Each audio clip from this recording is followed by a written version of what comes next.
Hello friends, welcome to Sweety Hearty Thoughts. నేను ఈరోజు మీ ముందుకి మంచి డీటాక్స్ డ్రింక్తో వచ్చాను. అదే అండి యాష్కాట్ జ్యూస్, బూడిద గుమ్మడికాయ జ్యూస్. ఇది చాలా మంచిది. నాకు ఇంతకుముందు చాలా వీడియోస్లో చూశాను, బట్ నేను ఎక్స్పీరియన్స్ అయితే కానీ నాకు తెలియలేదు. దీనివల్ల చాలా బెనిఫిట్స్ ఉన్నాయి. యాక్చువల్గా ఇది కాన్స్టిపేషన్ని తగ్గిస్తుంది, కొలెస్ట్రాల్ని తగ్గిస్తుంది, అండ్ క్యాన్సర్ సెల్స్ని రిమూవ్ చేస్తుందంట బాడీ నుంచి. మోస్ట్లీ ఇది అందరికీ 90% అందరికీ సూట్ అవుతుంది. ఒకవేళ ఎవరికైనా ఆస్తమా కానీ ఏమైనా ట్రీట్మెంట్స్ తీసుకుంటా ఉంటే ఆ డ్రగ్స్కి అయినా ఇంట్రాక్ట్ అవుతాయేమో ఒకసారి మీ డాక్టర్తో చెక్ చేసుకోండి. బట్ ఇది చాలా బెస్ట్ డీటాక్స్ డ్రింక్ అండి. అంటే మంచిది అని చెప్పి రోజు తీసుకోవద్దు. ఎందుకు అంటే మన పాత రోజుల్లో చెప్పేవారు అతి అనర్థానికి మూలమని.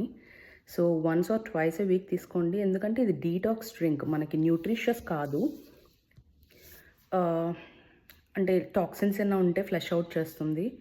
మోస్ట్లీ మీరు 12 to 14 అవర్స్ ఇంటర్మీడియట్ ఫాస్టింగ్ ఉన్న తర్వాత ఇది తీసుకుని 1 అవర్ తర్వాత బ్రేక్ఫాస్ట్ చేయండి.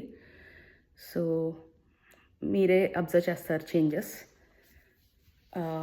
పిచ్చి ఫుడ్స్ అంటే మన ఆయిలీ ఫుడ్స్, జంక్ ఫుడ్స్ ఇట్లాంటివి తినడం ఎక్కువైపోయింది కదా. మన ఇంటెస్టైన్, మన స్టమక్కి చాలా లోడ్ పడుతుంది అసలు. అంటే ఫర్ ఎగ్జాంపుల్ మన ఇంటికి ఎవరైనా చుట్టాలు వచ్చారనుకోండి, మీ ఫేవరెట్ రూమ్లో మీరు పడుకుంటారు, బట్ అది వాళ్ళ కోసం సాక్రిఫైస్ చేస్తున్నారనుకోండి.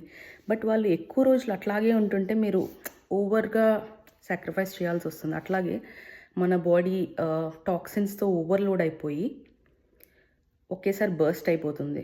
సో అలా కాకుండా సింపుల్గా ఎప్పుడన్నా ఒకసారి మీరు జంక్ ఫుడ్ తీసుకోండి, అది లిమిటెడ్ క్వాంటిటీలో. బట్ మన బాడీ మన కంట్రోల్లోనే ఉంటుంది. మంచి ఫుడ్స్ మనం మంచి ఫుడ్ తీసుకుంటూ ఉంటే. హోప్ మీరు ఫాలో అవుతారని అనుకుంటున్నాను. బాయ్.